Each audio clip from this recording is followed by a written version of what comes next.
We've got a charged atmosphere for two rivals in the East Division. It's the Moonshine Throwdown. Marshall and Western Kentucky. Intercepted by Key, and Key has one man to beat. A nice cut move. Edwards can't get him. Key takes it all the way. A pick six for Devin Key. Here comes Talik Keaton. To the sideline, no fair. He's to the 40, gets a block, and here's goal! Touchdown, Marshall! So please join me in welcoming the 21st head coach in WKU football history, Tyson Helton. And Marshall's going to finish the year 9-4 and champions of the 2018 Gasparilla Bowl, the sixth consecutive bowl win for the Marshall Thundering Herd.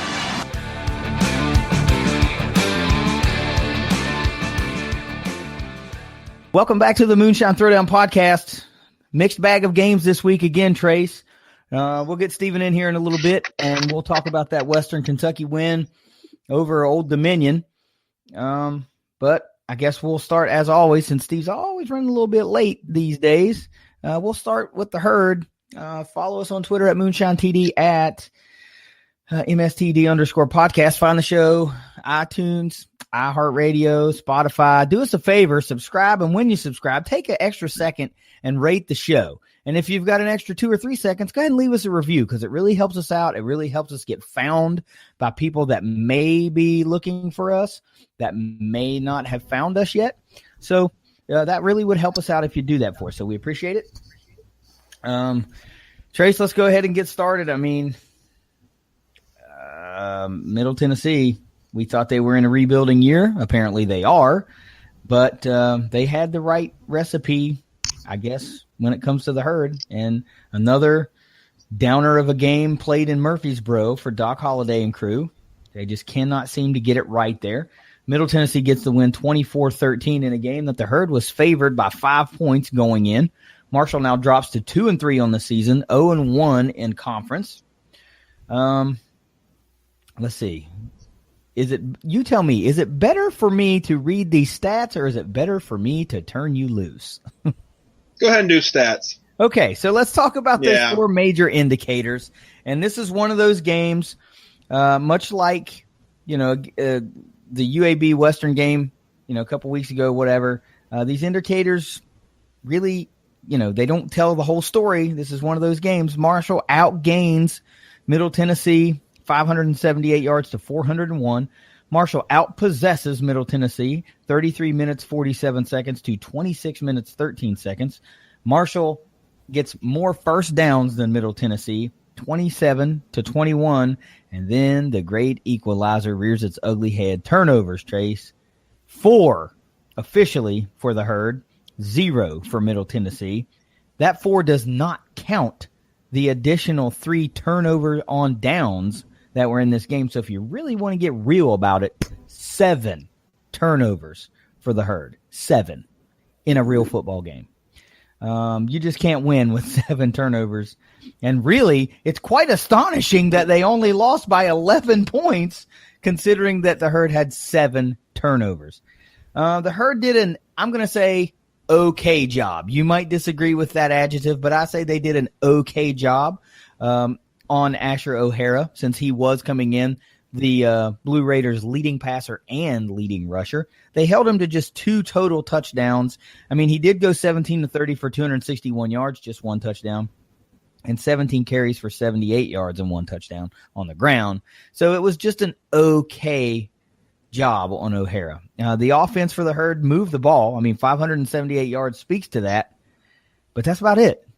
I mean, 578 yards, 13 points is not going to get it done. And we mentioned those, abundance of turnovers. 5 turnovers on the final 5 drives for the Herd. 3 of those were in the red zone. So this game was there for the Herd to win. They just could not get it done.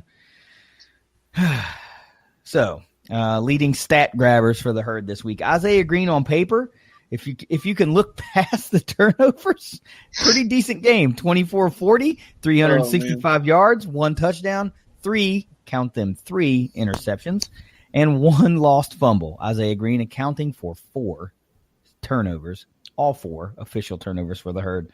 Another 16 carries for Isaiah, 95 yards.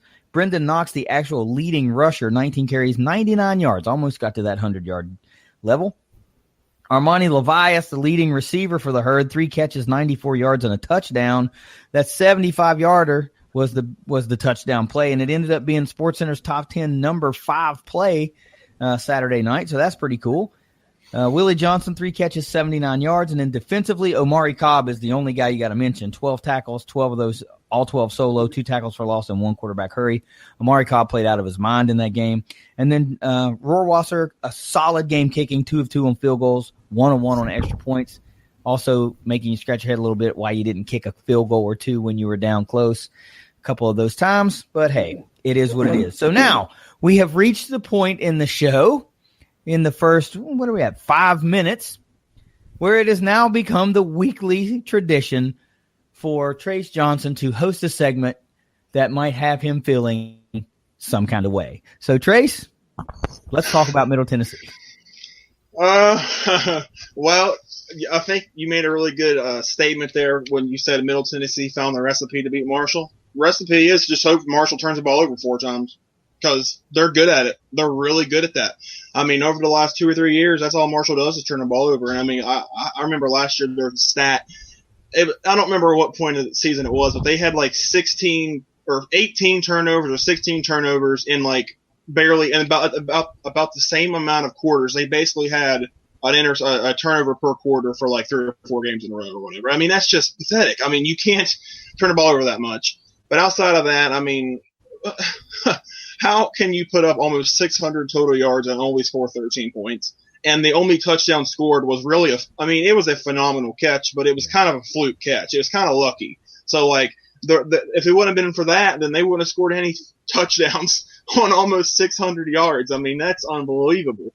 So, I mean, unfortunately, this is just becoming more the trend now with Marshall. I mean, you can't trust them. It's like I said, I think I said that on the last episode. You just can't trust them no matter how bad the other team might be and how much you think Marshall has a chance to win. You just can't trust them. It doesn't matter who it is, because ultimately they're going to come up and just look as unpredictable and erratic as they possibly can at the worst possible times. That's what Marshall football has become. I'll get a little bit more into some deeper stuff later, coaching situation and whatever. But I mean, as far as this game goes, it was pathetic. I mean, there's no reason in the world that they should have lost this game.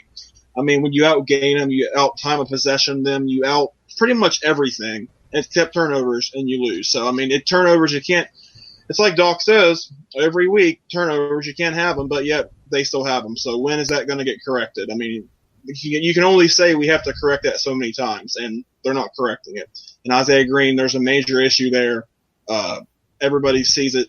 You can't ignore it. Something has to change at quarterback. I mean, there's no other way to put it. So it was bad. I mean, you can't lose a game. You can't start out like that in conference. I mean, there's only been, I'm trying to think about it. They're basically already behind the 8 ball as to winning the East, because the last team that has won the East Division with more than 1 loss in conference was Southern Miss, and that was 2011. So every year since then, the East Division winner has only lost 1 game or fewer in conference. So Marshall's already lost 1. So basically, they have to win out to win the East, it seems like. So we'll see how that goes. But I mean, right now, I'm more worried about just winning 6 games and getting to a bowl game than winning the East. So that's how bad they look right now. So it's just a bad omen. Yeah, we've got to talk about a couple of plays in particular. One of those that ended up being a turnover on downs was a dropped touchdown pass in the end zone by Xavier Gaines. This is turning into a really bad habit for Xavier Gaines, dropping these big-time catches when your team really, really needs it. Not to pick on the guy in particular, but you got to stop dropping touchdown passes, man. I mean, it's just you can't do that. And, Rohrwasser seemed to be in a good bit of a groove. I don't blame Doc Holliday one bit at all for going for it on 4th and inches inside the 5-yard line when at the time I think they were only down 17-13. If you pick up that yard, you're more than likely going to get into the end zone and get yourself a lead. So I don't blame them for that play. They got stuffed, and that resulted in, of course, a turnover on downs. But the 2 interceptions late in the 4th, I mean, those were just killer. I mean, they were killer. There was. I thought after the one that occurred at the 5:15 mark, Marshall was done, and they managed to get the ball back and start moving it again. They moved all the way down the field again and ended up with a second interception. So, you're right. How often can you say we got to clean that up? We got to clean that up before. If it doesn't get cleaned up, then you give people an opportunity that may not do those things, right? Right. You can't just say, if there's no consequence for never cleaning it up, then, what really, other than the risk of losing a game, do you have motivation to clean it up? You're not going to get pulled out of the game. So let's talk about some grades, and let's get past this one. 2 weeks in a row, we're trying to get over a cruddy effort and result for the Herd. So let's get some grades. Give me your fine set of grades this week again. Let's start out with quarterback play. Well, I'll be a little more generous for him this week than last week. I'll go F+ this week. It would have been a regular F, or possibly even worse if he wouldn't have ran for 95 yards, because that was really impressive how he ran the ball. But come on now. 3 picks, another fumble. I mean, a quarterback cannot contribute 4 turnovers in the course of a game and you expect to win the game. It just isn't going to happen. It won't happen ever. I mean, stats wise, you looking at it, it looks like he had a pretty good game except turnovers. 24-40 is not bad. 365 yards is good. Only 1 touchdown though to 4 total turnovers. Had about a 45.7 QBR, so that says it's under, it's below average performance. And like I said, if he wouldn't have ran for 95 yards, this grade would not be an F+. F+ isn't exactly much improved from last week, but like I said, the only reason I give him the plus on the F is because he ran for 95 yards. But if it wasn't for that, it'd be another really low performance, and something has to give, because Isaiah Green has, in the 3 losses Marshall has this year, he has had absolutely dreadful games, all 3 of them. It just can't. Bless you, Stephen. It just can't. It just can't work. It's not. Something's got to give, and I think we all know what that something is. So F+ for Green. Yeah, you would like to think that the heat is starting to crank up a little bit on Isaiah Green to think, man, if I don't get it done, I'm going to get. I might lose my spot, but it doesn't. It's just no indication right now that that's going to happen. We all thought at 45-0 against Cincinnati, we would see Alex Thompson get an opportunity. And in that game is well out of hand, and if nothing else, why risk an injury to Isaiah Green if he's going to be your guy? Right, you're down 45 to 0, but that didn't happen. And we haven't seen any other quarterback take a snap really, except for maybe a few fakes here and there. But offensively, almost 600 yards. You got to like that. 13 points. You got to hate that. That sums it up right there. But offense, I'm going D+. I don't see how. I don't really care if you could put up 10,000 yards in a game. If you only score 13 points, it's 13 points. So, right. It's irrelevant. It's like everybody says, it doesn't matter how many yards you put up. You got to have the points to go along with it. 578 total yards, that looks good, but 13 points, that looks really bad. They passed the ball well, ran the ball well. But one big thing that we've already talked about is the 4th down conversions. The 4th down percentage was so bad. You can't go for it that many times on 4th down and then miss that many times. They only converted 2 out of the 6 4th down conversions from what I looked up. Just bad. That's you're not going to have a chance if you go for it that many times on 4th down and turn it over because you can't convert. And then obviously too many drives stalled out because you had all those yards and you're driving the ball pretty much at will at times, but you couldn't score any points and you just couldn't even. Sometimes they couldn't even get any field goals out of it. So it's just. You got to have points when you're having that many yards. So offense, another letdown. So D+. Yeah, and I'm with you. We're going to switch right into defense, and I want to ask you this. I told you may disagree with this adjective earlier when I said the Herd did an okay job against Asher O'Hara, but he did have 330 some odd, 340 almost all-purpose yards, I guess you want to say, passing and rushing combined.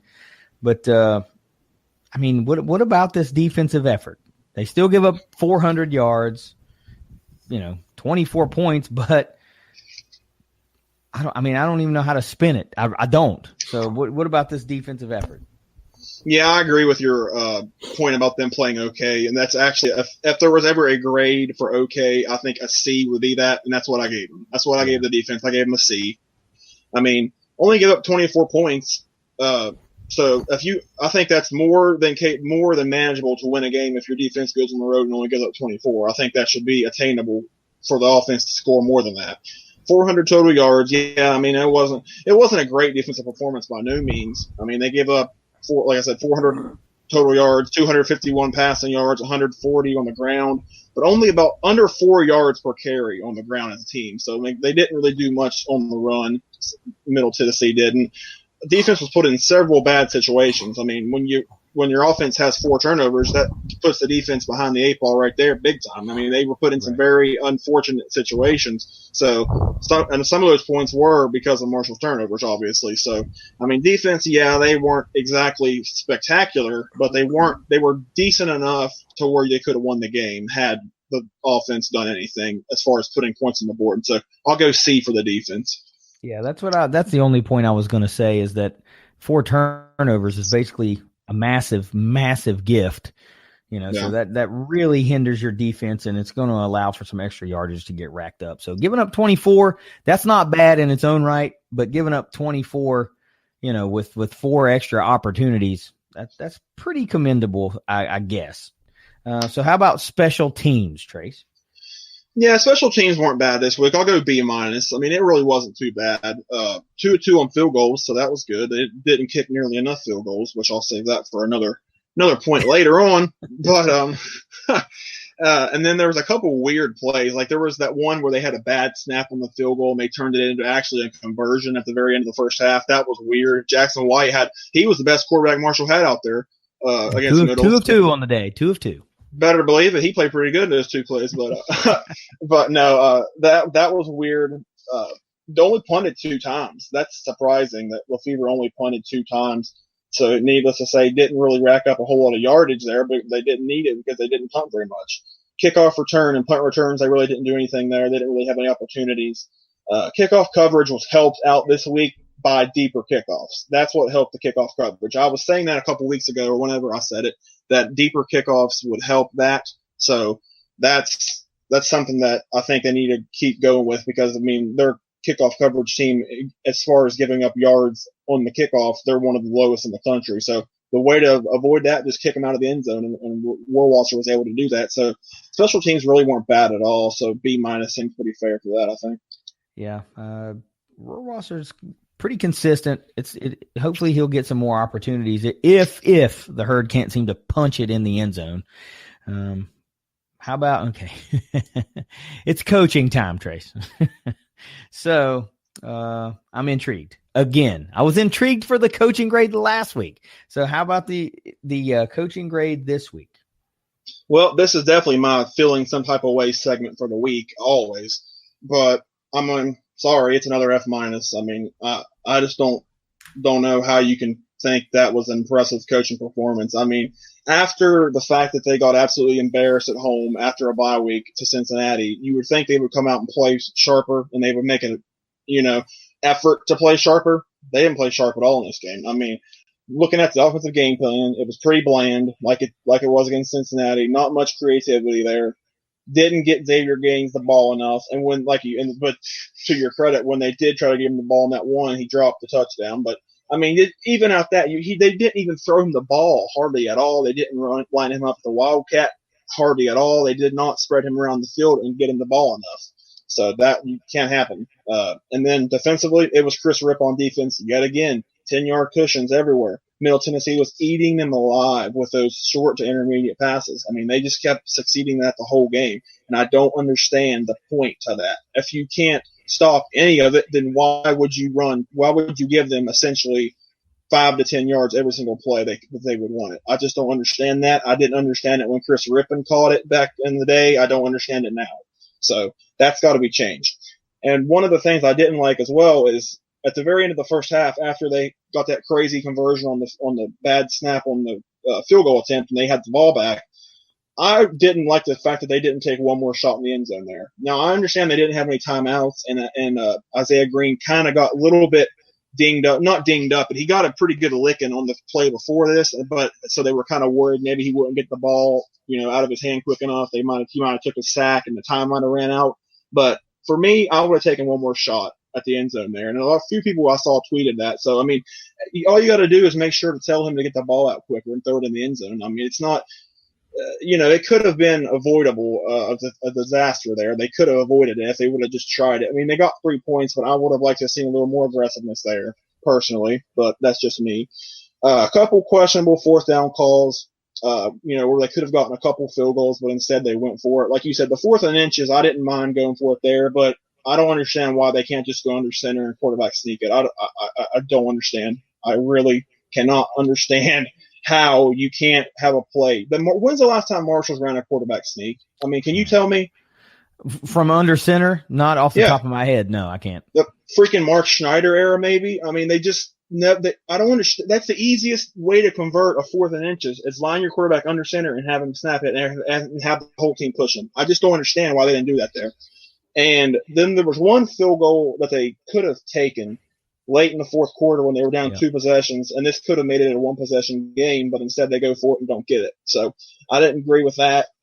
And then the 4th down and 3, when they threw that, 30 or so yard bomb in the end zone to Xavier Gaines that was dropped. I mean, I was thinking, why didn't you just run like a 5-yard out route and try to get the first down and then worry about going deep after that? I mean, you don't have to have, the whole kit and caboodle in one play. You only needed 3 yards there. I mean, hindsight's 20/20. It should have been a touchdown, but like at the same time, and maybe if you didn't go such a high risk pass, then it would have worked out better. They just needed 3 yards. So, I mean, this coaching performance was not impressive in the slightest. I don't see how anybody could say it is. So F-, it was really bad, honestly. I mean, it's just unacceptable after the way they looked the week before against Cincinnati to look that way, to look that just kind of unfocused, kind of, unprepared maybe. It left a lot to be desired, and unfortunately that's the trend with Marshall's coaching as of late and just the way they've been playing as of late. So coaching F-, sorry, not sorry. Yeah, I mean, look, almost 600 yards is nothing to sneeze at. So obviously something was working right. It was just the had-to-have plays, those plays, the ones we have to have, didn't get executed upon. So it doesn't matter what happens, 9 out of 10 times. If you need the 10th one to be the one and you can't get it, then, this is what we see, 3 turnovers on downs and yada, yada, yada. And I remember that sequence you're talking about that ended up being the drop touchdown pass on a 4th down. And I remember, thinking, and I believe we all conversed about it a little bit at the time, that was the play that should have been ran on 1st down, not 4th down. Exactly. You know what I mean? So, we can go back and dissect play by play by play. And like I had a back and forth with someone today on social media, just a little bit is, what was it a perfectly called game? No. But is there ever a perfectly called game? No. So, to be fair, it's always easy to go back and dissect, but there are little moments that you're like, man, I wish that could have went better, and, brings your grade down, but it is what it is. So overall, it doesn't look too good, but it doesn't look F- ish right now. No, it's not F-, but it's not very high in its own right, so I'm going to go D overall. I mean, they really didn't play terrible outside of the fact that they just kept turning the ball over, or I should say Green kept turning the ball over. I mean, that was really the only reason they didn't win the game. I mean, the defense, like I said, defense wasn't exactly outstanding or all-time great or world beaters or anything, but they played decent enough to win the game for sure. And offense, I mean, if they would have just done anything as far as actually putting up points instead of just hollow yards that didn't mean anything, then maybe they would have had a better shot to win. And of course, if they didn't have 4 turnovers, they would have won. I mean, so, I mean, it's simple stuff, but like we keep saying, you can only say we got to get that corrected so many times. You got to start seeing it on the field corrected. And unfortunately, every other week, I feel like this is the same thing for Marshall. And another point I don't think I brought up about the coaching is I didn't like the time management at times there. Especially at the end of the first half and towards the end of the game, they just took way too much time to get going. I mean, it was almost like there was no sense of urgency whatsoever. And I saw a couple of tweets about that too. You got to have more urgency in situations like that. But I mean, overall, yeah, I mean, come on. Should have been a game that should have been a win. I mean, I hate to use should haves and could haves, but that should have been a win if they didn't do that, or if they didn't turn the ball over that many times, and if they could have finished some drives. So D overall. Look, Middle Tennessee's a decent team. They are definitely in a rebuilding year, but they're 11 points better than Marshall in a 7-turnover ball game. So they're not that great. This is a game the Herd should have won. Had they taken care of the ball, they probably would have won, but they didn't, and they didn't. So this is the game we have to wrap up. So now here's the final question I have to ask you before we move along to a little bit of a more positive note. What do we know about the Herd after 5 games? Oh my gosh, I don't even know how to answer that. We know absolutely nothing. I honestly think we know nothing about this team. And I think I don't know if we said this on the air. It might have been before the show or after one of the shows. I think you said that we know we know absolutely nothing because Marshall's so unpredictable. I don't remember if you remember saying that or not, but it was like you just don't know what the heck you're going to get with them. And unfortunately, that's not a recipe for ultimate success. You have to be way more consistent than Marshall is. You have to be more consistent on all sides of the ball. Coaching, offense, defense, special teams have to be more consistent. It's no coincidence that when Marshall's winning conference titles and winning 10 games and whatever, they're playing really consistent football. There's no coincidence. And when Marshall's stuck in the 7-8 win mark for a season, they're very inconsistent. I mean, that's been the case. 2017, inconsistency cost them the East Division that year. Last year, inconsistency and, I guess, a quarterback injury cost them the East last year, 2018. And then this year, they've been wildly inconsistent again. I mean, they're sitting at 2-3. I mean, really, 2-3. There's no excuse in the world that Marshall should be 2-3 after 5 games this year. Preseason pick to win the East. Give me a break. I mean, come on. 2-3. I don't care what happens from this point on. They should have never lost to Middle Tennessee. Boise State and Cincinnati, you can say whatever about those, but should have never lost this game. So we know absolutely nothing about this team besides the fact that they're wildly inconsistent. Yeah, that's a good assessment. And I guess now you got to stomach the thought that Middle Tennessee owns a 2-game win streak over the Herd. Barf. They own the all-time series now, or not the all-time series, but they own the series since Marshall's joined Conference USA. What a crock.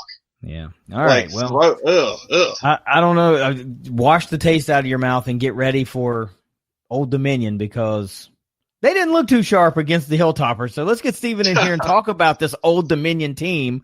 They did not. Well, actually, they looked like the Old Dominion team that we probably thought we were going to see. So Tops go up to Norfolk, Steve, and take on those Monarchs. Toppers get the dub 20-3. And the Tops were only a 3.5-point favorite. Tops now 3-2 on the season, 3-0 in conference, ladies and gentlemen, 3-0 in sole possession of first place. And if you're into that sort of thing, kind of like we are, that's a 4-game lead on the Herd in the standings. I got one for you, Steve. Announced attendance, 18,405. That's right, not a sellout in Norfolk. No matter who might try to say that it was not. So take that junk somewhere else, Monarchs. 4 indicators, all good for Western Kentucky. This one, a little bit closer on that turnover margin, but the other 3 indicators all favor Western Kentucky. So this one turned out the way you thought it might. 320 yards for the Tops, only 163 yards offensively for the Monarchs. Western Kentucky gets 33 minutes, 23 seconds on the clock. ODU just 26-37. Hilltoppers 21 first downs. Old Dominion just 11. And now Old Dominion wins the turnover battle 2-1, but ultimately doesn't matter. This game, Steve, was not as weird, wild, wacky of a game as we're used to seeing from Toppers and the Tops and the Monarchs, outside of one bogus targeting call that resulted in a disqualification of Topper Damon Lowe, which we were talking about that when it happened, and we think it was a pretty damn good play. Other than that, it was a pretty legit effort, pretty straightforward game. One thing I saw that I got to share with you is that 163 yards that Old Dominion managed offensively, that is their 13th lowest in program history. So excellent defensive effort by those Hilltoppers. Do you want me to go ahead and talk about some stats, or would you just like to sing the praises of this Topper defense right off the bat? Yeah, go ahead. Hit us with some stats. What you got? Okay. So leading passer for the Hilltoppers, Ty Story, 21 of 28, very, very efficient through the air. 193 yards, 1 touchdown, did have 1 interception. Gage Walker, I said it was a key to victory for the Tops to get him over 100, back over 100 yards this week, 25 carries, 114 yards, and a touchdown. Jacor Pearson, leading receiver, 7 catches, 67 yards. Quinn Jernigan, 2 catches for 38 yards. And Josh Simon, just 1 catch, 12 yards, but it did result in the touchdown. D'Angelo Malone, ladies and gentlemen, has got to be the leading candidate for Conference USA Defensive Player of the Year at this moment. Another stellar performance, 9 tackles, 6 solo, 3 sacks, 4 tackles for loss, and 3 quarterback hurries. Kyle Bailey, another solid game from his linebacker position, 8 tackles, 7 of those solo, 1 tackle for loss, and 1 quarterback hurry. And Coco Darden, 4 tackles, all 4 solo, 1 tackle for loss, 1 pass defended, and an INT for the second straight week. Special teams-wise, a little bit of a glitch finally for the freshman. Corey Munson only 2 of 4 on field goals, but 2 of 2 on extra points. So there's your stat roundup for the week. Now we can talk about this game.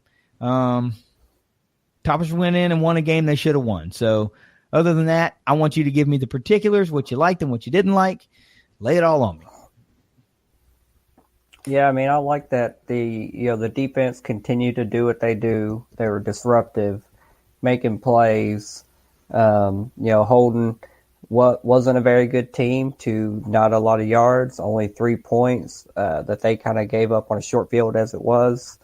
The offense, still inconsistent, but seeing improvements. And I really like that, after the games, that the players and the coaches, Coach Helton, Ty Story, they're really brutally honest about the mistakes and the particulars of where they could have improved.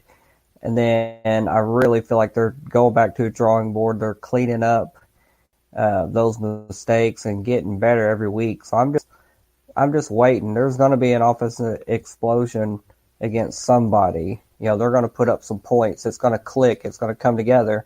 And if the defense keeps doing what they're doing, it's hard to not say that they're a favorite for the East right now. I know FAU has kind of gotten a little bit more love, but WKU, as they say, controls their destiny right now. They've won a couple tough road games. The majority of their slate is going to be at home from here on out. So it's hard not to like the Toppers. As I look at their schedule, there's not a game left on their schedule that they can't win.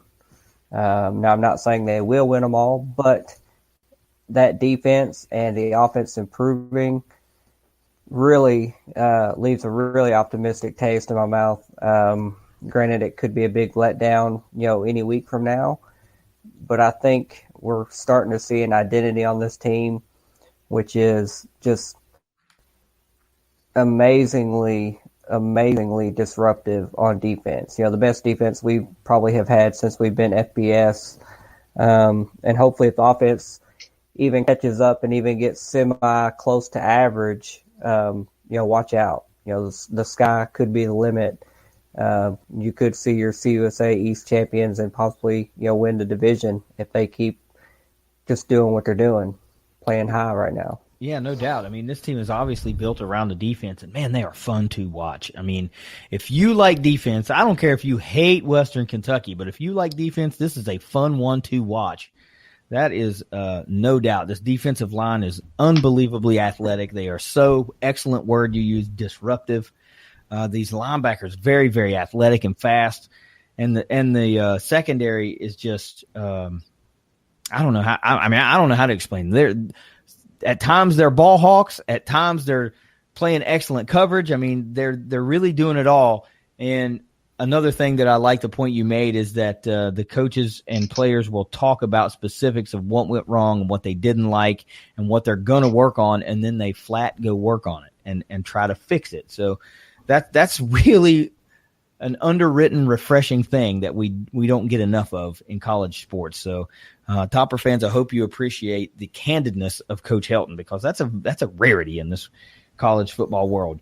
You do get FAU here in a few weeks at home. So that'll be a good. You got two big showdowns, coming up. I mean, Army. That's Army. That's a pretty cool game mixed into the between the conference schedule there. But you get Charlotte at home. Definitely a winnable game. I don't know if Charlotte's been able to keep up that offensive prowess, but that may be a decent test for this defense. Decent. Then you got to go to Huntington and play the Herd. We'll see how that goes. And then you get FAU at home. So a tough stretch. Maybe if I had to guess right now, I would think that the toughest game on the schedule remaining would have to be traveling to Southern Mississippi. And, who knows if they can keep up what they're doing by the end of the season. But right now, I think you're right. There is not a game on the schedule that you can look at and go, yeah, we can win that. We can win that too. Yeah, you can win all of them. Now, all of them are there for the taking. But Old Dominion was just smothered completely by this Topper defense. And you're right. They did just enough to get the win. Not just enough. To win comfortably. How about that? They did just enough to win comfortably. They didn't shoot themselves in the foot so that it hurt really bad. But anyway, it was just a solid all-around effort. It's something now that we're coming to see week in and week out from these Hilltoppers. As they progress offensively, they're going to be more and more fun and more dangerous. So let's talk about some grades. Steve, how about the quarterback play for Ty Story? Second week in a Topper, or second start in a Topper uniform. Definitely see that he was more comfortable. So, a 21-28, gotta love that. Not a huge fan of the touchdown to interception ratio, but didn't bite you too bad. So how about a grade for Ty Story?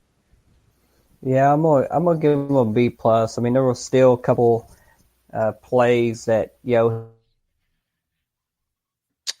both highlighted. Pass over was no one within 5 yards of him in the end zone. It should have been a gimme touchdown.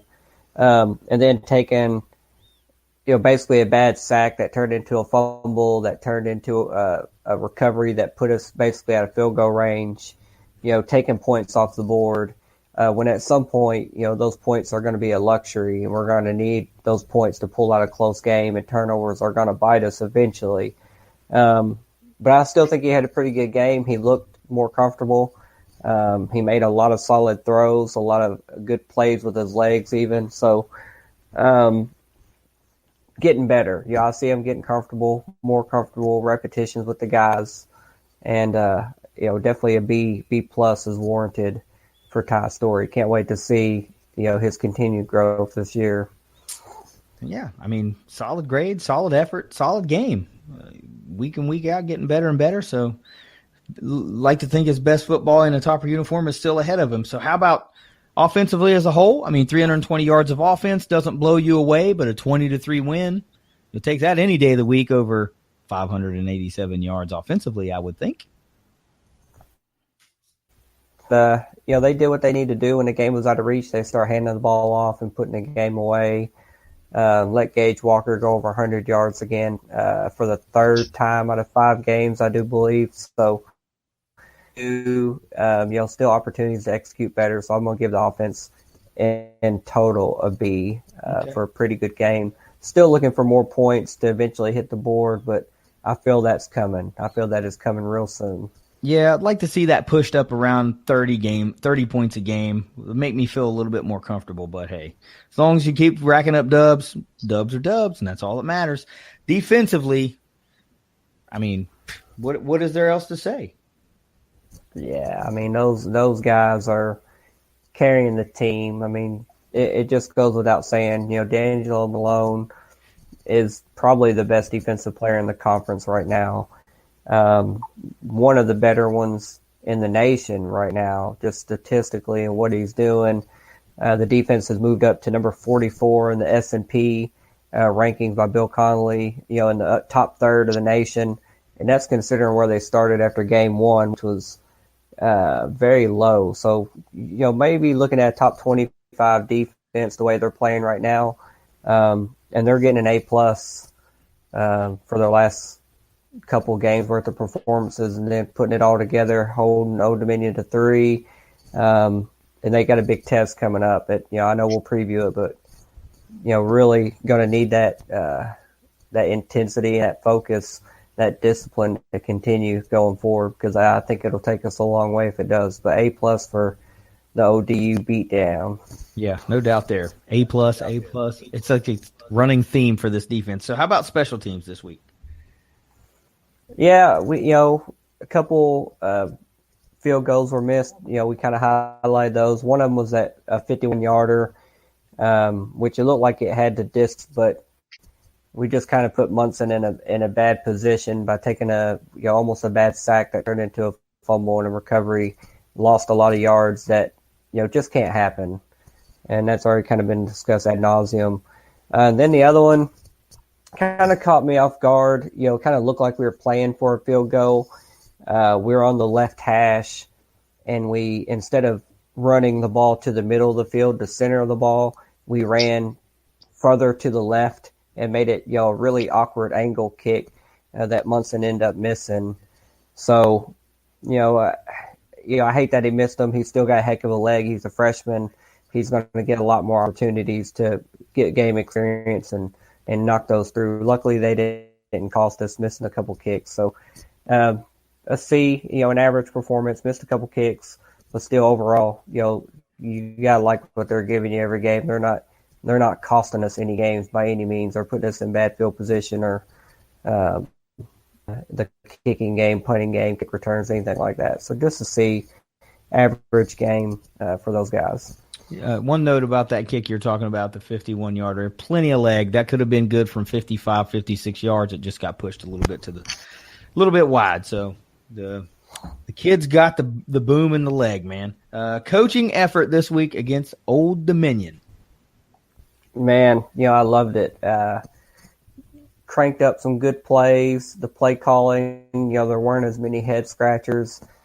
Defensively, Clayton White's, throwing no hitters over there. He's killing the opponents. And I was actually talking with a couple other fans, how much, if he continues this streak in the season, how much longer do we hold on to Clayton White? I hate to start thinking that way, but his phone's going to be ringing if D'Angelo Malone, Juwan Jones, and those guys keep playing at such a high level. Somebody big is going to come sniffing and offering him a big payday.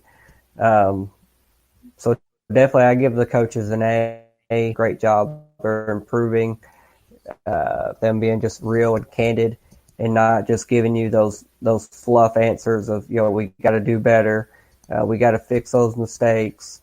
Actually pointing out plays, players, and then going back to a drawing board and actually showing improvement. So love this coaching staff, love what they're doing, love what they're bringing, and they're getting an A for me. It's funny you should bring up Clayton White. I was been thinking the same thing, how he's going to start raising some eyebrows, especially if they turn around this defense from where they were ranked at the beginning of the season to where they look like they're headed. And if the Toppers somehow, manage to keep this string of games going and end up winning the East, or, finishing really high nationally at a defensive rating, it's going to be tough to keep a hold of Clayton White. I mean, he's doing some really, really good work with these guys. So you hate to think that way. You want your good coaches to stick around, but it's a really good compliment when people come after them. And that's something Western Kentucky knows all too well with a string of head coaches that have been lured away. So enjoy it while you can and hope you get it for another year is the best thing you can say. But so how about overall against Old Dominion?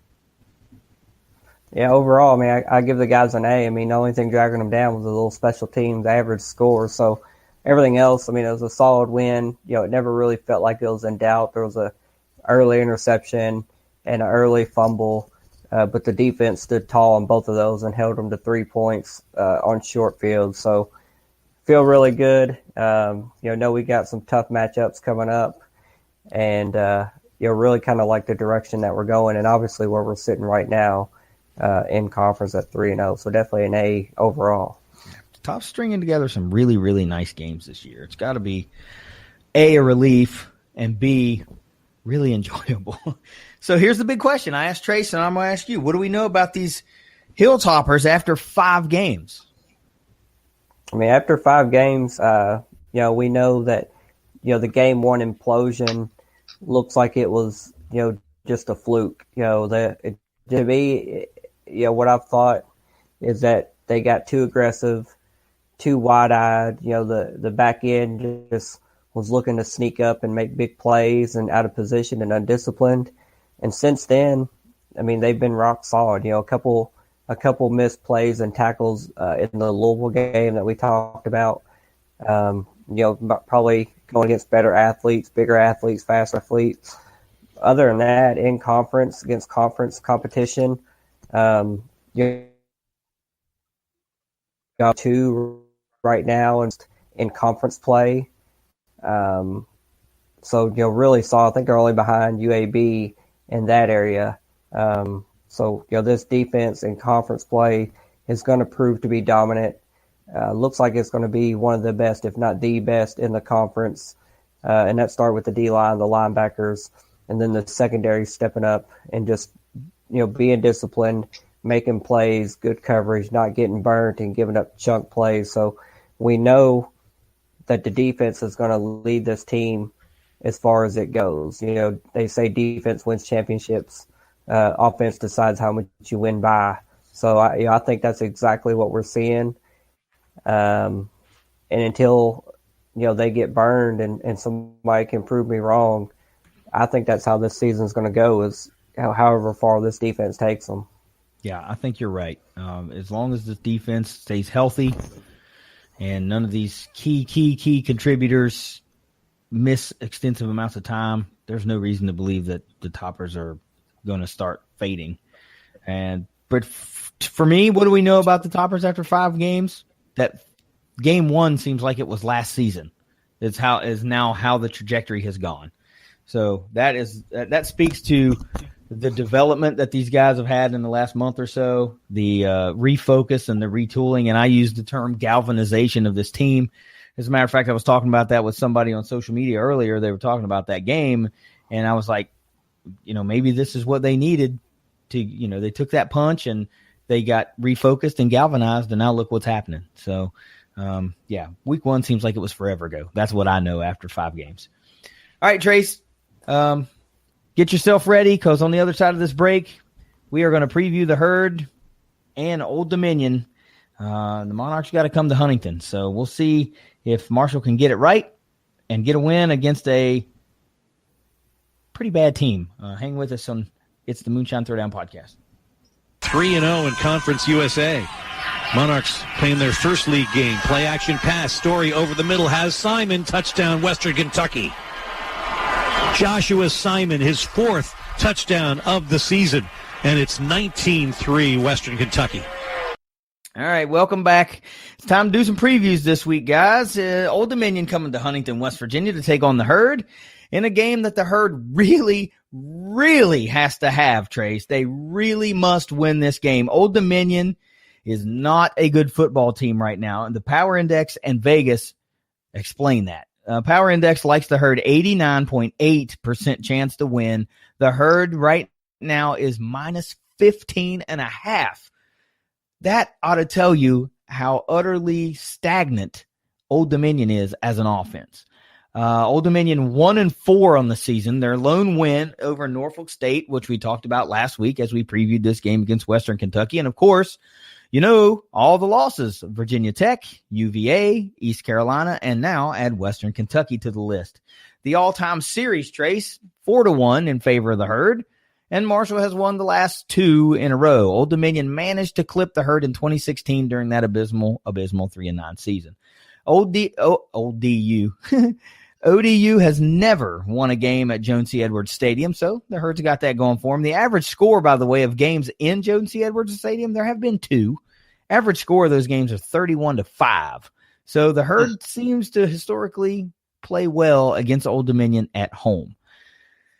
Players to look out for on this Old Dominion squad. Quarterback, Stone Smart, again with two T's. The 6'4", 220-pound junior, 81 out of 137, 797 yards on the season, just one passing touchdown, but now 5 interceptions on the season instead of 4. Now, running back Lala Davis is still the leading rusher, 5'10", 205-pound freshman, 32 carries, 161 yards, and 1 touchdown, basically a non-factor against Western Kentucky. So they took him out of the game early, and then he didn't factor in much right after that. Leading receiver is still a running back, Kassan Strong, the 5'10", 197-pound senior, 18 catches for 133 yards on the season. And, of course, the leading receiver from a wide receiver position is Eric Kuma, still 6'3", 223-pound senior, 8 catches, 93 yards. Yes, I say still the leading receiver as a wide receiver, and he did not play against Western Kentucky. Defensively, the main guy I guess you got to look out for Old Dominion is linebacker Lawrence Garner, the 6'3", 230-pound junior, 27 tackles, 8 solo, and 1 forced fumble. That's about ODU in a nutshell. Nobody's blowing you away on either side of the ball, so you better get your junk together and win this game. So, Trace, what about Old Dominion and the Herd? What do you think the Herd's got going for them? What do you think they better be on upset alert for? I mean, give it to me straight. Well, to your point, I think you nailed it. I mean, Old Dominion is not a good team. I mean, they haven't been for a while. Marshall, this at home, this is the game Marshall should win without a doubt about it. They're the better team, but in my opinion, Marshall was the better team between Middle Tennessee, and they lost. So it doesn't really matter if you're the better team or not. If you have 4 turnovers or so, you're going to lose the game almost every single time. So that can happen again. It's at home, and this is the second straight week where I'm calling it a must-win. I said Middle Tennessee was a must-win, and they lost. So this is really a must-win. Because if you start 2-4, 2-4 and 0-2 in conference, I think the season's over at that point. I mean, I feel like at that point it would be hard to even make it to a bowl game because there's not a whole lot of gimme games left. And that's what I know I tweeted that the other day, that it's to the point where there's not a for sure win left on Marshall's schedule. Even Rice isn't a for sure win because even though Rice is like winless, I think, they've at least shown some signs of life. Like they've looked pretty decent at times this year. They've just lost a couple close games, but like, this is Conference USA is arguably the worst football conference in the FBS, but yet I don't think there's a for sure win left on Marshall's schedule. That's a problem. That's a major problem that Marshall's in that situation. Given the fact that Conference USA's ineptitude, their subparness, all that stuff, Marshall should not have problems with some of these teams. But unfortunately, their bad play, their inconsistency is getting in the way, as it was evident against Middle Tennessee, and that's been evident the last few years. So this is a must-win game, no matter how you slice it. I mean, you can't lose this game. So Marshall has to come out and play well here. There's no other alternative. Let me tell you something here as I'm looking. If Old Dominion manages to go into Huntington, West Virginia and get a win, let's say that happens, Marshall then has to go the next week to Boca and play FAU. Not a place they play well. No. Then you have undefeated in conference and first place Western Kentucky coming to town for homecoming in the Moonshine Throwdown. At that point, you would be looking at 0-3 in conference, and your confidence could not be high going in facing a potentially undefeated team because Western's next conference game is against Charlotte in Bowling Green. Then the very next week, you fly to Texas, a place that is well documented to have the Herd's number, to play Rice. And then you travel to Louisiana Tech to play a conference game. And then you get Louisiana Tech at home to play a conference game before going to Charlotte. So if Old Dominion manages to get this win, Marshall could start potentially 0-6 in conference. Oh my gosh. I mean, I don't want to say that would happen. I don't want anybody to think that I'm thinking that. I'm just saying, if you don't beat this bad Old Dominion team at home, you got to face FAU, then Western Kentucky, and then go all the way to Texas and play Rice. And then you get Louisiana Tech, who's playing some pretty good football in the West. at home. I don't know. Better get this win over Old Dominion. Let's just put it that way. Speaking of getting this win against Old Dominion, Trace, what do you think the Herd's got to do to get this dub, to secure this win, get off that back-to-back losing streak, and get one in the left-hand column for the conference? So last week for my first point, I wrote down offense. This week, my first point, I wrote down points. So I've changed it slightly. They don't need offense. They need points. Because last week they had offense, but they only scored 13 points. So they need points. That's as simple as it gets. They have to finish drives. They have to take advantage. If they have a good offensive day, yards-wise, they have to take advantage of that. Even if they don't have the same amount of total yards, they still have to score more than 13 points. I don't care who it's against. For the most part, every team in the country, you're going to need more than 13 points to beat them. So it goes without saying in this one, they're going to have to score points. I mean, as simple as that is, it's got to happen. Next point is don't give ODU easy completions and yards. That's been a problem the last couple of games. That Chris Rippon defense that I keep saying, the 10-yard cushions, the 5-yard, well, more than 5 yards, but the 5 to 10-yard cushions, too many easy completions. I mean, that gets an offense into a rhythm that keeps the drive, that gets the drives going, even though it's not leading to necessarily always going to lead to big, long touchdown passes, but it's giving them easy completions, easy yards, easy first downs in a lot of ways. That's just that's not a good way to play defense, in my opinion. I didn't think it was when Rippon was here. I don't think it is now. So I just don't agree with that mindset. I can understand why you do it, I guess, so you don't get burned. But, I mean, for me, that just gives the offense too many free yards and helps them move the ball too quickly or easy. So don't give them any easy completions, or at least try to limit them if they're going to run that crappy defense. But next point is get Xavier Gaines involved. He has to be involved in this game. Marshall's last 2 games, last 2 losses, bad 2 losses. He has basically done nothing in either game. And a lot of that is the fact that they just didn't get him the ball enough. They weren't getting creative enough to get him the ball like they were against Ohio. That was a really impressive game, the way that they called that for Xavier Gaines. He was all over the field in the Ohio game. He made a lot of big plays, a lot of, yards, had a touchdown there that gave him the lead in the fourth quarter.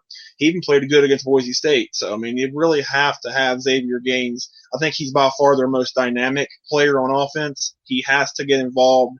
Can't just sit out there and be a healthy scratch, so to speak. He's going to have to get involved. They're going to have to give him the ball, period, point blank. So that's got to happen. My final point is got to have better quarterback play.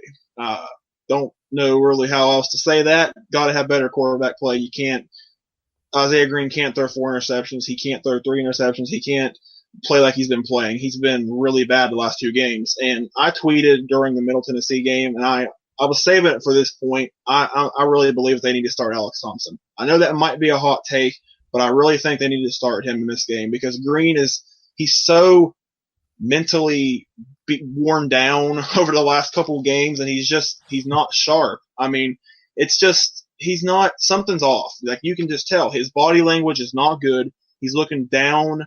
He just doesn't have any pep in his step. He just is looking very unconfident. So that's a bad sign, and it takes a lot for a quarterback to break out of that. We've seen that in the past with quarterbacks struggling with, their demeanor and everything. I mean, think of Cato's freshman year. He got benched for crying out loud. So, I mean, a lot of that stuff you got to you got to work through it. But honestly, I think this is a game where they could start Alex Thompson and still win the game handily if they play well. Maybe Thompson will give them a spark. Who knows? I mean, just until Green's back into his rhythm, at least. I mean, and hopefully it would be to where Marshall could play both of them. Maybe it's a comfortable win for Marshall, hopefully. So maybe they could get Green and Thompson in there both. But you got to have, no matter who they start, I think you got to have better quarterback play. That goes without saying because that's cost them 3 games already this year. Well, at least 2, but it's cost them pretty much 3 games this year. So that's got to be there. So I'm going to see your number 1 point of points and raise you 2 because I actually wrote down points. That's what you need. Period, point blank. I don't need to explain it. You need some freaking points. Number 2, we saw, or at least I know Steven saw, watching Old Dominion. If you can get Stone Smart off of his spot, he is not very good at all throwing on the run. He's not very good adjusting to pressure. So if you can get him off of his spot, you can really curtail anything that Old Dominion can do offensively. Number 3, to me, I wrote down offensive line has to flex on them. And what I mean by that is they have to control the line of scrimmage. Old Dominion by far is, I don't know if it's by far, but they are not as talented on the defensive line as Marshall is on the offensive line. So if the offensive line can just flex on them a little bit and open those holes up, maybe give Green an extra half a second to get a pass, obviously that's going to help. And I think you're right. Green's in a little bit of a funk, so any extra time that he can get is only going to benefit and help get him out of that funk. Number 4, you would think this goes without saying because this is just standard coach speak, but off of a 4 official turnover effort, no turnovers, Trace. Got to get that fixed. Got to get it fixed. 10 years, you got to get it fixed. You got to get that fixed. So those are my 4 keys to victory for the Herd. I really don't foresee this being a tight win, but I don't know what the heck I'm getting from the Herd from week to week, so who really knows? So give me a 200-proof player this week against Old Dominion. Yep, my 200-proof player this week, I wrote down whoever starts at QB. That's QB1. Yep, QB1. That's who I went with. I don't know, because Grant Traylor asked Doc after the Middle Tennessee game if they would maybe explore the thought of starting Thompson, and Doc never denied it. So he said that, they're going to play the best players they can to win. Coach speak, we know how that goes. But I think it's time right now. I mean, I'm not saying Thompson I'm not declaring him to finish the year and they just forget about Isaiah Green altogether. That'd be completely ludicrous. But I think right now they need to change things up. I mean, it goes without saying they've been brutal the last couple of weeks. So they're going to have to change it up no matter who the quarterback is. If it's Green still in there or if it's Thompson making his first start in a year, they're going to have a good game because Marshall has proven that they aren't capable of winning games when the quarterback isn't at least decent. Like when the quarterback's been playing bad, they have no chance no matter who it's against. So they're going to have at least a decent quarterback performance. I think it goes without saying. So whoever the QB1 is, that's my 200-proof player. I'm going to throw back a reference that you mentioned earlier, and you said Rakeem Cato was benched in his freshman year. And how did that work out? Because he responded and went on to become Marshall's statistical leader of all time in all the major categories. So sometimes that's what you need. You need that little bit of refocus and, need to get back to work type thing and, understand that it's not just yours all the time. It can be taken from you. For me, I'm going with the guy who is coming off of a great game, and that's Amari Cobb. I think he's been playing solid all year long. I think maybe this might be just another type of opponent to allow him to wreck shop for a second straight week. Could be him. I almost went with Tavante Beckett as well. So give me Cobb or Beckett, whoever, because either one of those linebackers is a game wrecker. So either one of them could be my guy. I just picked Amari Cobb this week. So how about the score prediction for the Old Dominion Monarchs traveling to Huntington, West Virginia as a 15.5 point underdog? Yeah, my score prediction doesn't have Marshall covering the spread, but honestly, I wouldn't be that shocked if they did cover it. But I'm going to say Marshall wins 27-14. I mean, I still don't trust Marshall to go out there and put up a lot of points. I mean, obviously, how could you actually expect that at this point? I mean, it'd be nice to have, but you can't expect it because they've been so wildly inconsistent. But, I mean, I don't think it's going to take a huge game offensively to win this game because ODU is not very good. I mean, everybody knows it. So 27-14 seems fair because, I mean, Marshall has to win this game. There's no ifs, ands, or buts about it. They have to win the game. I don't care if it's by 1 point or by 50 points. They got to win this game because there's way too much talent for this team to be 2-3. And there's too much talent for it to be 3-3, but you got to start somewhere. So I'm gonna say 27-14 Marshall wins. I'm not high on either one of these teams scoring a lot of points. I got the Herd 21-10, and right now it is fair to say that the Marshall defense is nowhere to the level that the Western defense is. So I think there may be some fluky plays that lead to some big chunk yardage that puts Old Dominion in a position to get some points.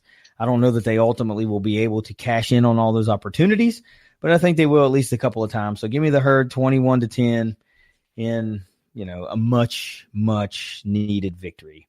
You cannot let the sorry Monarchs come in and get their first win in Huntington, West Virginia. So, all All right, switching gears. This is a unique preview. I don't think that we've ever been able to preview or ever previewed Army since I've been doing this podcast. I can't remember if we did or not. So, Steve, let's get back in here. The Tops are welcoming in the Black Knights of Army. Power Index likes Army. Vegas likes Army a little bit. 56.3% chance to win for the Black Knights, minus 4.5 right now. Army on the season 3-2. They've got wins over winless Rice and UTSA and Morgan State, losses to Michigan and Tulane. So they beat the teams they're supposed to beat, and they're losing to the teams you think they might lose to. All time, Toppers will own the series 2-0, beat them back-to-back 2013, 2014. And just like I did with that Old Dominion Marshall matchup, the average score for these games is 36-20 in favor of the Tops. So Toppers tend to put up some points against the Army Black Knights. Army looking to go 3-0 in Conference USA, though. So they're a de facto conference leader, even though they're not in the conference. But beating UTSA and Morgan State gives them a 2-0 record in Conference USA. So both of you are undefeated. How about that? I guess conference bragging rights against a team that aren't even in the conference is on the line. So let's talk about some players to look out for. As you might expect, they're a little run heavy, these Black Knights from West Point. Starts with the quarterback, Kelvin Hopkins Jr., 5'10", 205-pound senior. Only 14 out of 36 on the season passing, 266 yards, 2 touchdowns, 2 interceptions, 36 pass attempts through 5 games. Pretty amazing. Second leading rusher on the team, 63 carries for 263 yards, 5 touchdowns on the ground. Running back, Connor Slomka, the 6', 240-pound senior, 74 carries, 308 yards, and 3 touchdowns. He's the actual leading rusher on the team. Also running back, Sandon McCoy, a 5'11", 215-pound junior, 38 carries for 173 yards, 2 touchdowns.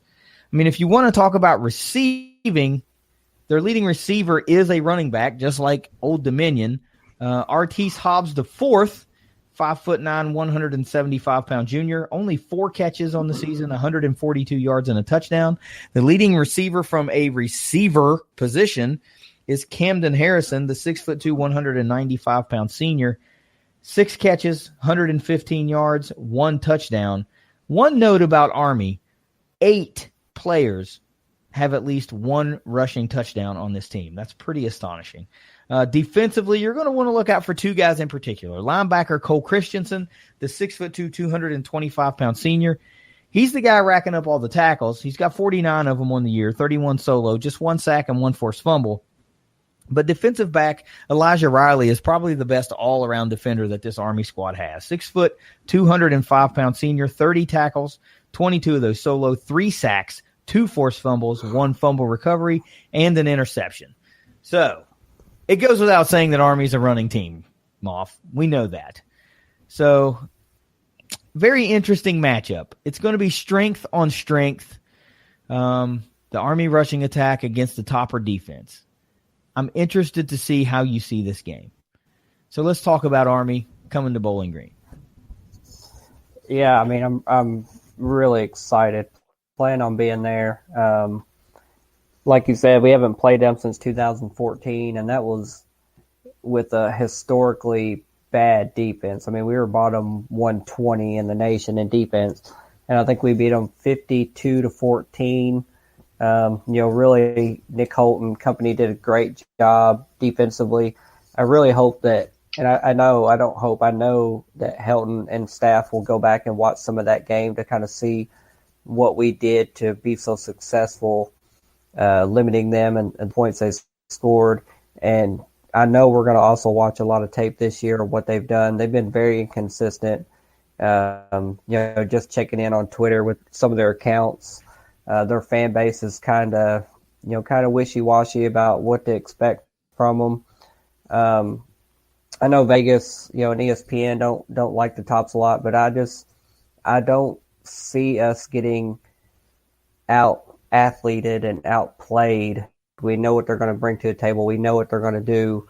And I think Coach White is shown and proven that he's going to put together a good game plan to stop them. And I think we have the athletes to make the plays and limit them and what they do. They're going to try to control the clock. Very, very, very run swing. And, really, I feel pretty good about it, especially coming off the couple games that we've had. I really have high expectations. If the defense can do enough to stop the run, you like your chances, and I'm right there with you. You mentioned the Army being wildly inconsistent. I mean, they open up with Rice, and it's a 14-7 ball game. Rice is 0-6 right now, right? And then they go play Michigan tight in the Big House, and they lose in double overtime, 24-21. And you turn right around, you beat UTSA on the road back in Texas, 31-13. They blow out a bad Morgan State team, and then they lose to Tulane and still put up 33 points. So what are you going to get with Army? I don't know. I think it just comes down to like a game of matchups. If their run game's working, if you're not a very good team at stopping the run, then Army's obviously going to have a decent day on you. But Vegas might not like the Toppers, but I don't think they're out of this game by any stretch. This is definitely one that they can still win. And if they do manage to win this game, this is one of those games, even though Army is just 3-2 this year, this is one of those games that I think will provide a little bit of a perception boost for not only Western Kentucky, but also Conference USA, because Army has strung together really good seasons the past few years. So this is one that if the Tops can get in the left-hand column, this would be pretty good. This would be pretty good for momentum and and rhythm. So let's talk about specifically, what do you think these Tops got to do to get this win against the Black Knights? Yeah, I think we have to score more than 20 points. I think, their grinded out style of offense and ball control, they very well could wear down the defense and put up, in the 20-point range. So I think we definitely need to be above that 24, 25-point range. I think we need to be closer to 30 plus points. I think we need to limit our turnovers. We don't need to give the ball right back and put our defense right back on the field. We probably need to win that battle. And then we also need to take a few big shots down the field. Let Ty Story get more comfortable, draw up some big plays, and chug it down the field. I mean, we've bored dinking and dunking and trying to sustain long drives hasn't been hugely successful. We've got athletes and players that can make big plays. So let's go out and make them. It's time to start opening up the playbook a little bit. It'll be his third, another home game. We need to infuse some excitement into the crowd and let them be a factor. So open it up, score some points, and just let the defense do what they do. I think they're going to shine and lead us to victory. But the offense is going to have to put something on the board to lead us there. Well, it's no coincidence that of my 4 points, 2.5 of them are defensively related. And the number one point for me is what I wrote down as Coco and Key. And I think those two guys in particular might be the two most valuable players on this defense given the opponent this week, because we know they play so close to the line of scrimmage, and we know that they can play all over the field. Now, of course, the defensive line is going to do what the defensive line does. The linebackers, are going to be creeping up. So I think that lends itself to Coco and Devin Key being the two main guys on this defense that a lot of the responsibility is going to fall on, because there's not much passing going on. So it's a nice problem to have if you're the Toppers. They have guys that can sniff around the line of scrimmage. So big games from Coco and Key. That'll help a Topper victory. Number 2 for me, set the edge. If this defensive line can set the edge and keep everything, anything from getting the corner turned on it, so to speak, force everything back inside towards the teeth of that defense, it's a wrap, right? It's a wrap. Number 3, you got to win first down. And this is where the 2.5 comes in, because that means win first down on offense and win first down on defense. You keep Army from playing behind the chains, keep them in 2nd and long, 2nd and 8, 2nd and 11, whatever you got to do all game long, it's a wrap. And conversely, if you're playing 2nd and 6 all day long or 2nd and 5 all day long, then that gives you so many more options offensively and keeps you from having to take so many bigger, higher risk plays. And it just allows for those longer drives to be sustained to where you're maybe racking up some time of possession. But number 4, this might be the most important thing to do offensively. And it's crazy that I didn't write down effectively run the ball, but I don't think it is. I think the most important thing this week is for the Toppers and Ty Storey in particularly to be able to pass effectively. I think that Gage Walker will have an opportunity to get the yardage that he needs when he needs to get it. We need to see Ty Storey continue to have the high completion percentage and just continue to move the chains. And like you said, take those 1 or 2 or 3 shots down the field when those opportunities present themselves. And if you can hit a couple of them, great. But as long as you can have a effective, efficient pass game, that's the way to go, in my opinion. So how about a 200 proof player this week, Moff? Yeah, I mean, it's hard to stray away from the hot hand that is D'Angelo Malone. I mean, the guy has proven to be a difference maker, and I think he will be. He's disruptive, but I also think he's going to garner a lot of attention.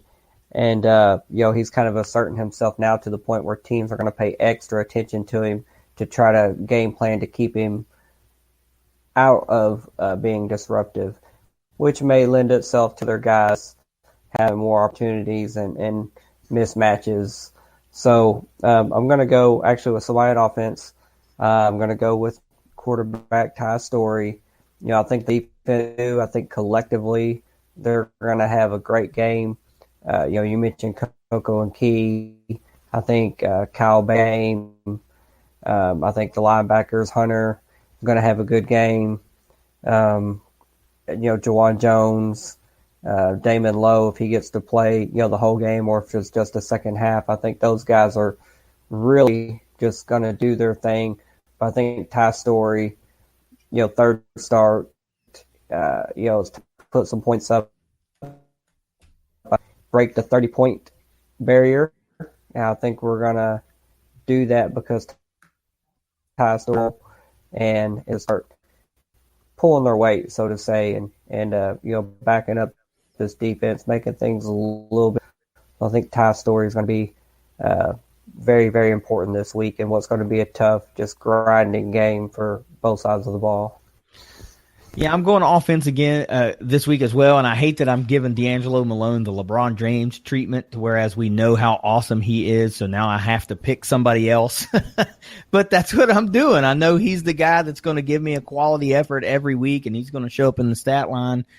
And even on the plays that don't show up in the stat line, he's causing havoc.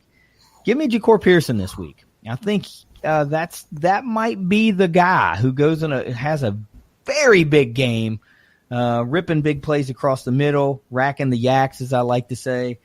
So, he's just that guy. I think it's Ja'Cour Pearson this week. He's been on the verge, right there, and I think this is his week. So, give me Ja'Cour Pearson. How about a score prediction, Moff? Like I've said, I've kind of alluded to it. I think we're going to actually put some points on the board. I think we're going to break the 30-point barrier. And I'm going with the Hilltoppers, 31-17. I think the defense is going to. I think the offense is going to break out and shine a little bit, and then we might even get the coast to a grinded out Gage Walker runner. Playing pretty much keeping out of the hands of their offense. I think we're going to have a pretty solid little victory. Vegas and the ESPN Power Index be damned. I think it's time for the offense to do their thing and put some points up. We're breaking 30, baby. Here we come. Well, it's funny that you kept saying 30, and I kind of feel bad about this after we've been talking. And, I absolutely think this is a winnable game for the Toppers. I just don't know if they can get over that one little teeny hump that they're going to need to get over. And I wrote 31-30 Army. I don't know why. I think it's going to be 31-30 Army. I think the Tops are going to hang tough, and just something just may not go the right way they need it to go. So I hate that I'm picking against them, but like I said, I mean, I fully think that the Western is capable of winning this game. I just think for some reason in my head, I kept picturing 31-30. So you think our defense is worse than Rice's? No, not at all. Not at all. That's what I'm saying. It's just one of those things that I get a picture in my head, and I can't shake it. I try to justify changing what I see, and I can't. No, your defense is not worse than Rice's. Jiminy Chris. I can't wait for this wrap up. I can't wait. Hey, I'm not hiding. I'm right here. People get to listen and hear me be wrong all the time. So somebody's going to look very wrong or very right. I am so happy to be wrong, but I just can't shake what I see in my head. I wish that I could, I mean, if it were a winning lottery ticket, that'd be cool, but it's not. So put as much stock into these numbers as you want to. I see 6 numbers in a Powerball all the time, and I haven't hit that yet. Anyway, let's get some final thoughts, and we'll wrap it up this week. Tracy, we'll bring you back in, and you can start us off with final thoughts, and then we'll let Steve finish it off. Yeah, a little more on this game here coming up for the Herd. I mean, we can't say enough times that it's a must-win. I think it's clear as day that Marshall has to win the game. There's no other way to salvage the season if they lose this game, in my opinion. So that's just goes without saying, I think. But I think I think it's to the point now where we got to start kind of looking at the situation with Marshall head coaching wise. I just think a lot of people have been saying it. You know how fans get, like I said, knee jerk reactions. That's how Marshall fans do things. But if you start looking at it, I think we're getting closer and closer to the point of the need to change of direction. I've been a big, believer in Doc over the years. I mean, Herc and guy, met the guy a couple times and everything, and he's had a lot of success. But after a while, things level out, and I think that's where Marshall is right now. Like they've leveled out and even digressed a little bit, and it's not a good place to be. I mean, we know how high Marshall got those 3 years where they were 10 plus wins and a conference title and 2 East Division titles and a top 25 ranking and all that. I mean, that was really high stuff that Marshall hadn't seen in a decade plus at FBS college football. So, but after that, it's been kind of rough to get back to that level. I mean, Marshall's been good, but that's the problem. They've just been good. Like, sometimes not even that good. It's just they look good because they're in Conference USA. And fans love to bring up the fact that Marshall struggles against winning teams with Doc. And I texted you this, I know, but I'll go ahead and share it now. I looked into that a little closer. And this is against all the teams that Marshall's played that finished the season that they played them with winning records. This doesn't count 2019. This counts 2010 to 2018. This doesn't count this year because we don't know how those teams will finish. But Marshall's record against teams that finish with a winning record is 17-35 over the last 8 before this season. 17-35. It's not very good. 3-12 record against the Power 5, and those 3 wins are against 7-6 Maryland, 7-6 Louisville, and 2-10 Purdue. So that's not that good. And if you look at those 3 10-plus win seasons that Marshall had from 2013 to 2015, you could kind of view those as outliers because other than outside of those 3 seasons, Doc's overall record in the other 7 seasons so far, including the games this year, is 39-41. So pretty average, pretty subpar. So they count. He has those 10-plus win seasons. Obviously, he recruited those guys, and they count. But at the same time, they're looking like outliers right now. There's problems. I mean, you can't ignore some of these numbers, and I think it's getting to the point now where you really have to start looking at it closely because, I mean, his contract's coming up in summer 2021. So can he make it through this season? Put it this way. If Marshall has a losing season this year, me personally, I want a new head coach next year. If you have a losing record this season with a preseason pick to win the East Division, no, not going to win. You end up with a losing record. That's not acceptable in any way, shape, or form. So, this season's huge because if he can if they can end up having a good enough year, win a bowl, maybe have a chance to win the East, if they can pull that off, then yeah, he's safe for sure. But if you have a losing record with the talent they had this year, and the preseason pub and all that, if you have a losing record, I'm sorry, that is not going to work.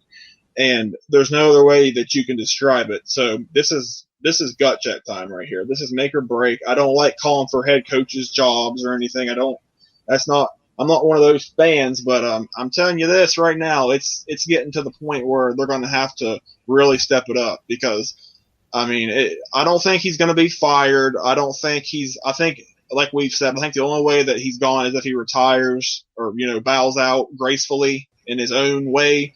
I don't think he's going to be fired, but, I mean, it is getting dicey. So it's put up or shut up time right now. There's one thing I've learned about Herd fans is that they like to talk about the tradition that they have at Marshall, and there's nothing wrong with that. But now we're talking about 2+ decades of the quote-unquote glory days of what everybody says are the 90s and this. That was forever ago, man. Conference championship took place in 2014. There's not a student on campus that was on campus when that happened. 2015 would have been the last 10-win season, right? Right. There was not a freshmen that are seniors now would have started in 2016. So that's essentially ancient history in the eyes of college football as well. And there's nothing wrong with wanting more out of your program. There are a lot of fans that do. And that's not a Marshall-only thing. Every fan wants the most that they can get out of their program. But I had no idea that Doc Holliday was a 500 coach if you take out those 3 key seasons, the 2013, 14, and 15. That's pretty amazing to me. I didn't know that. And I would venture to say that not a lot of other Herd fans know that. So that's probably going to be an eye-opening moment for a lot of people that listen to this portion of the podcast. So appreciate you bringing that stat because that's the kind of thing that I had no clue about. It's natural to think about these things. Yeah, you got a guy who's going to be on a 1-year deal at the end of the season. How well can you recruit with 1 year left on your contract? How can you get somebody to commit to you if you can't commit that you'll be there? You know what I mean? So there's kind of got to be a decision made. And we kind of talked about this before we started recording is I think Marshall's going to have to make a decision at the end of the season. Either they make a move or they extend Holliday. And whatever that move is going to be met with undoubtedly some resistance no matter which way they do it. So interesting take there, Trace. I appreciate you bringing that information. I'm sure Steven can't wipe the freaking smile off his face fast enough after hearing that. But anyway, let's get Steve back in here. Steve, how about some final thoughts this week as you gear up for Army? Man, Trace bringing the heat. Yeah. I did not know that Rick Stockstill was coaching at Marshall. Here's another throwback. I want to take y'all to the Wayback Machine since y'all reminiscing about 10-win season. Do y'all remember the first time we played, your go-to hashtag was "We play for championships"? They still have that in the vault. Yeah. Yeah, it's in the vault. Yeah, it's somewhere. Somebody's got the key to that vault. I haven't seen it pop up in a while, so yikes. Man, yeah. That was a nice trip down memory lane we just took there. But that being said, final thoughts. Really, just kind of pumped up. I was already kind of on edge tonight, and I think a few of the listeners know why. But then I heard 31-30. Ooh, I know it's me a little bit. I can't wait. I can't wait until Saturday night. I hope we get to record Saturday night again, actually. I have a pretty good feeling about this game. I think the staff is going to put together a good plan. And I think we're going to some Vegas people, some not Vegas people. I'm really excited to see how far this defense takes us. Basically, it's kind of been since the season started. They got burned in a game, lost one that we shouldn't have lost, and since then they've stepped up and kind of proven what they can do. So, really excited. I don't see it being a shootout necessarily that was predicted, 31-30. I think we're going to surprise some people. I'm ready for a good victory. We need it and propel us back into conference play and finish this thing out the right way. So when is it appropriate to maybe call this defense the Big Red Machine? Because I kind of feel like that's what they are. So when can we start doing that and legitimately it be like, oh, too soon? Like when Kane is it not hold too my soon? beer. Wait a minute. No. No. There's a lot of Reds fans around here, man. So, if anybody's going to take offense to that, it's going to be these Reds fans from the 70s or whenever this Big Red Machines teams were. But, that's what I feel like this defense is, big and red, and they operate like a well-oiled machine. So I'm just saying. Yeah.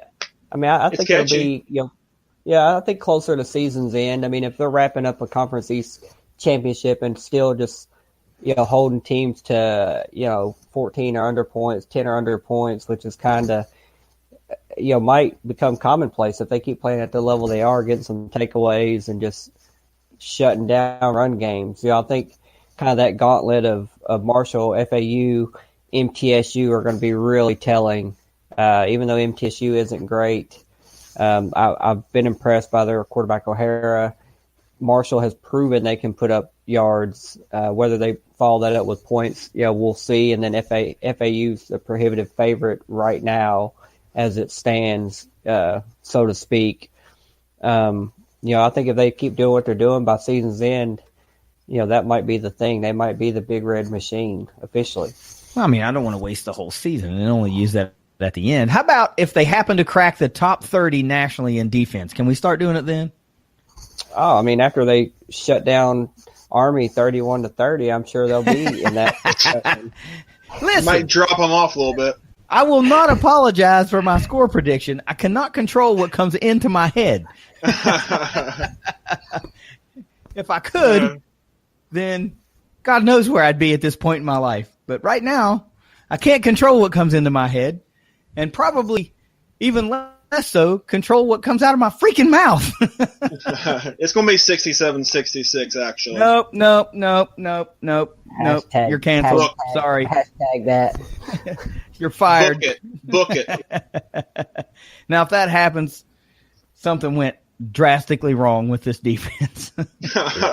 So I don't know that it'll be 31-30. That's just what I saw in my head when I was picturing the scoreboard at the end of the game. I don't know why. I can't explain it.